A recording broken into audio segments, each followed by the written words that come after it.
सुनो भाई, एक देश कर रहा, बाकी बंदे तो काम आएंगे तो इंसल्ट किसकी होती है?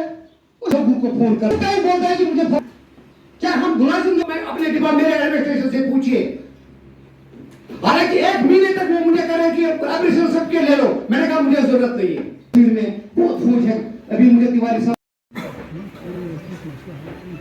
है उसके इनकार से हमारे बहुत बड़े लीडर कायनात के यूनिवर्स के प्रॉफेट मोहम्मद सल्लल्लाहु अलैहि वसल्लम, आप चलते रहिए सच्चाई के आगे बढ़ो, तिवारी आगे बढ़ो, हम तुम्हारे साथ हैं। इत्तेहादे मुलाज़िमीन जिंदाबाद, इत्तेहादे मुलाज़िमीन जिंदाबाद। श्रीमती निर्मला सीतारमण के आंखों में आंखें डाल के बात की कि जम्मू कश्मीर के लिए अलग फंड से एलोकेट किया जाए। वहाँ के आंगनबाड़ी और आशा वर्कर्स को स्कीम वर्कर का दर्जा देकर उनको मिनिमम वेज को नुमाइंदगी करते हैं। वहाँ उन 12 में हमारी भी एक है ट्रेड यूनियन कोऑर्डिनेशन सेंटर। इस्तेमाल और इस्तेहसाल, यूज एंड ब्लैकमेल रखा खतरात से सबसे पहले इसके कि मैं कुछ शार अर्ज करूंगा क्योंकि पैर है तेरे बहरे तक वो जला दो, गरमा दो लहू गरीबों का सोच यकी। Leaders, Central Board of Trustees, Employees Provident Fund नहीं है, क्यों? जब उनका मसला हल ही नहीं होता तो वो तो वही कहें। SP Tiwari, national general secretary, trade union coordination centre TUCC, और मैं CBT मेंबर EPFO भारत सरकार। मैं यहाँ कश्मीर के 3 दिवसीय दौरे पर आया हूँ। हमारे यहाँ TUCC जम्मू कश्मीर की कमेटी के इन्विटेशन पर, उसमें कल अनंतनाग म्यूनसिपल टाउन हॉल में हमारे आंगनबाड़ी आशा वर्कर्स और हेल्पर्स का कन्वेंशन था साउथ कश्मीर का। आज हमारा यहाँ जो हमारा लीडरशिप का ये कन्वेंशन है, इसमें हमारे डेली वेज के जो हमारे लोग हैं, कैंपा के लोग हैं, सीजनल वर्कर्स हैं, ये तमाम लोग, और एग्रीकल्चर डिपार्टमेंट, परमानेंट वर्कर्स, ये तमाम रिप्रेजेंटेटिव लोग यहाँ आए और पिछले 2 घंटे से सारे विषय पर चर्चा हो रही है।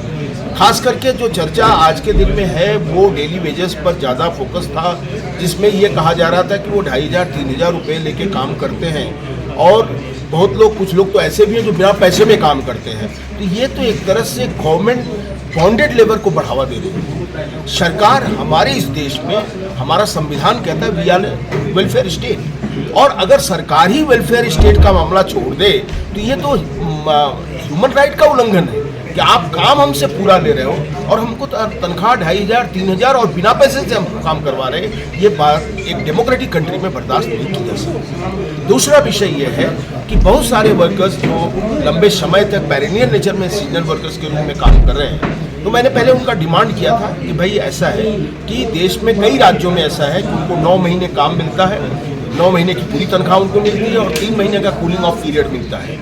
तो यहाँ के अधिकारियों ने ये कहा था कि साहब इसका कुछ डॉक्यूमेंट आप हमको प्रोवाइड करिए। मैंने यूपी गवर्नमेंट का डॉक्यूमेंट भी सरकार के जो अधिकारी हैं उनको मैंने भेजा, LG साहब को भी भेजा कि आप देख लो कि कई राज्यों में इस तरह का है। मैंने उनको मेंशन किया बिकॉज आवर ऑनरेबल LG साहब is from UP and he knows this issue also. हम चाहते हैं कि संविधान के आधार पर और देश के कानून के आधार पर इसका फैसला होना चाहिए और इनकी समस्याओं का समाधान होना चाहिए। एक बार अगर इनकी समस्याओं का समाधान हो जाएगा तो मुझे लगता है कि कश्मीर हमारे देश का ताज था और मजबूत ताज बन के उभरेगा। दुनिया की कोई भी ताकत कश्मीर को हिंदुस्तान से हटा नहीं सकेगी। कश्मीर के लोग और कश्मीरियत की जो जिंदा दिली है वो हिंदुस्तान को और मजबूत करेगी, ये हमें पूरा भरोसा है। मुजफ्फर नबी, मैं यूटी जनरल सेक्रेटरी जैक आर और a member of TUCC। Basically हमारे एक बहुत बड़े लीडर जो पूरे इंडिया के लीडर हैं, एम्प्लॉयज़ के लीडर हैं, श्री SP तिवारी जी यहाँ पे राजमान हुए थे। तो उन्हीं के एजाज़ में और उनके वेलकम में हमने एक छोटा सा मीटिंग और एक कन्वेंशन रखा था, जिसका यही मुद्दा मकसद था कि जो जम्मू एंड कश्मीर एम्प्लॉयज़ हैं, पूरे जम्मू एंड कश्मीर के एम्प्लॉयज़ हैं, उनको यूनाइट करना। सर देखिए, हमारा यही मकसद है कि जितने भी मुलाजिम एम्प्लॉयज़ हैं और उनकी यूनियंस है, एसोसिएशन हैं, उनको हम यूनाइट करना चाहते हैं। इसी ज़िम्मन में एक यहाँ पर एक प्रोग्राम था ताकि जो हमारे मुलाजमों के जो दरपेश मसाइल हैं, जो उनकी धीरेना मांगे हैं, जैसे सबसे जो बड़ी मांग है तो वो डेली वेजरों का मसला है। हमारे PHE, PDT, सोशल वेलफेयर, रहबर ज़राअत, रहबर खेल, हमारे लैंड ओनर्स, हमारे SPO भाई जो पुलिस डिपार्टमेंट में, उनकी बात कम होती है, लेकिन वो देखिए 24/7 अपनी ड्यूटीज़ को अंजाम देते हैं। और कितने हमारे SPO भाई जो है जो शहीद हो गए हैं। तो हम चाहते हैं जितने भी डेली रेटेड वर्कर्स हैं तो उनका जो मसला हल हो, क्योंकि इनके साथ मैंने आज अपनी तकरीर में भी 2 ही अल्फाज का इस्तेमाल किया, इनका इस्तेमाल हुआ और इस्तिसाल हुआ।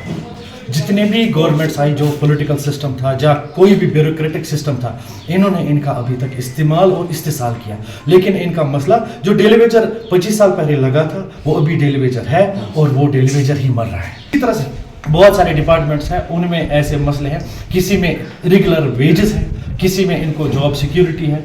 तो ये मसले हल होंगे इंशाल्लाह, हम पुरुम्मीद हैं। हम अभी भी ये यकीन रखते हैं कि मोदी है तो मुमकिन है। के आंगनवाड़ी और आशा वर्कर्स को स्कीम वर्कर का दर्जा देकर उनको minimum wage trade and coordination centre